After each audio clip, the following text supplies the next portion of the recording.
Le plus important, ce n'est pas d'abord de croire en Dieu. Le plus important, c'est d'être capable d'aimer ton prochain. Le plus important, c'est d'être capable d'aimer ton voisin. Et je pense que pour moi, c'est ça la vraie foi. Quand je parle de mon frère musulman qui m'a offert gracieusement un endroit où prier, je parle ainsi d'une certaine fraternité. Je parle d'une certaine tolérance et je parle d'un amour du prochain. Et c'est au nom de cet amour-là que je suis ici. J'ai voulu visiter les mamans pour leur dire bonne fête des mères. Et même si on ne voit pas les mêmes choses, je suis condamné à t'aimer. Même si on ne prie pas le même Dieu, même si on ne prie pas de la même manière, je suis condamné à t'aimer. Lorsque j'ai lu la Bible, dans le livre de Jérémie 29, verset 7, la Bible nous demande de rechercher la paix de la ville dans laquelle nous nous trouvons. Et en tant que quelqu'un qui aime beaucoup la culture générale, j'ai eu la grâce aussi de lire le Coran 3 fois. Et dans le Coran, j'ai pu voir dans la sourate 8, au verset 61, qui est écrit « Si tu penches pour la paix, alors penche pour la paix, mais mets ta confiance en Allah. » Ça veut dire que même là-bas, on s'en exhorte à la paix. Il est important de comprendre, quand je parle de cohésion sociale, je parle de vivre ensemble. Ici, on ne sait pas qui est au nord, on ne sait pas qui est au sud. Et je pense que c'est ça là qu'on doit préserver. C'est cette unité-là qu'on doit préserver. Et pour moi, les hommes de Dieu, que ce soit imams, prêtres, pasteurs, doivent porter ce message de cohésion, surtout dans une période comme 2025. Nous devons parler de plus en plus de paix parce que la cohésion est un élément important pour tout ce qu'on veut faire après. Si on veut prier à la mosquée, on veut prier à la paroisse, on veut prier au temple, nous devons d'abord être en paix. Et il est important pour nous de faire la promotion de cette paix-là. Le deuxième point pour lequel je suis venu, c'est le point du développement. C'est quoi j'appelle le développement? C'est la capacité à pouvoir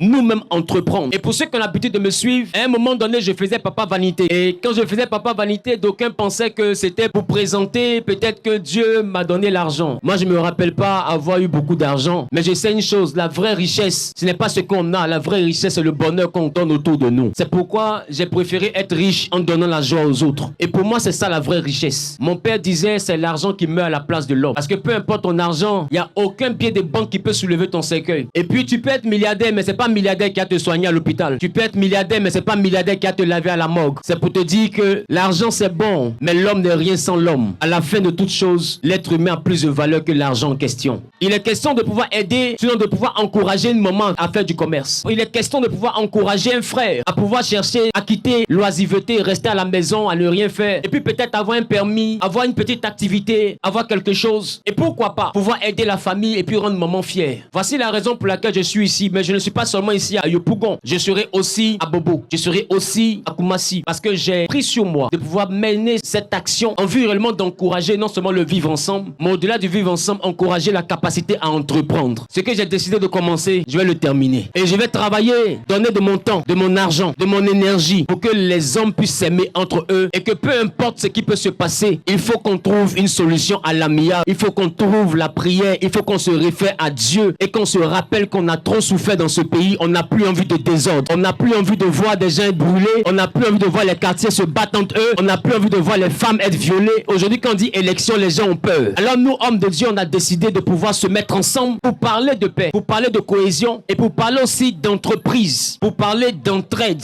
Alors il est important qu'on prenne sur nous de pouvoir promouvoir cette paix-là, se vivre ensemble, l'acceptation de nos frères et de nos sœurs. La paix n'a pas de parti. Aimer le prochain, ça n'a pas de religion. Il faut juste avoir le cœur de Dieu. Il faut juste avoir un cœur qui vient de Dieu. Le plus important, c'est qu'une maman soit contente, c'est qu'un papa soit content, c'est qu'un jeune ait de quoi s'en sortir un peu. Et puis le reste, là, c'est Dieu qui bénit. Un billet de 500, un billet de 1000 francs, un billet de 10 000, ça ne peut pas acheter l'amour. Si quelqu'un ne t'aime pas là, faut lui donner 1 million et il ne danse pas. Avant que je ne vienne ici, vous mangez chez vous. Si je ne viens pas, vous allez manger chez vous. Donc quand on voit des jeunes prendre des banderoles, des mamans se rassembler, moi ça me fait chaud au cœur. Ça montre qu'à Yopougon, j'ai une famille. Ça montre qu'à Yopougon, j'ai des personnes qui aiment le pasteur Zahu et je veux bénir Dieu pour vos vies. Sachez qu'on est ensemble jusqu'à la gare. Le dimanche 15 juin, j'ai souhaité être avec un imam, le cheikh Diabaté du Kozim. J'ai souhaité être avec un prêtre, le révérend Père Norbert Bécan, et moi-même je serai présent aussi. Et ensemble, on va parler de ce que je suis en train de dire là. Comment entreprendre, comment s'entraider, comment être solidaire. Parce qu'il n'y a rien qui est plus important dans la vie que la dignité. Et pour avoir la dignité, aujourd'hui où on est arrivé là, il ne faut pas avoir cheveux blancs seulement. Pour avoir la dignité, il faut avoir de quoi manger tranquille avec ta famille. Pour avoir la dignité, il faut avoir un toit correct où dormir. Pour avoir la dignité, il faut avoir de quoi t'occuper de tes enfants. Quand tu as ça là, quelqu'un ne va pas venir se foutre de toi. Ce dimanche là, 15 juin, on se donne rendez-vous à la salle à Numambo. Il y aura des bus qui seront mis à disposition. Les bus vont venir vous chercher dans vos quartiers respectifs.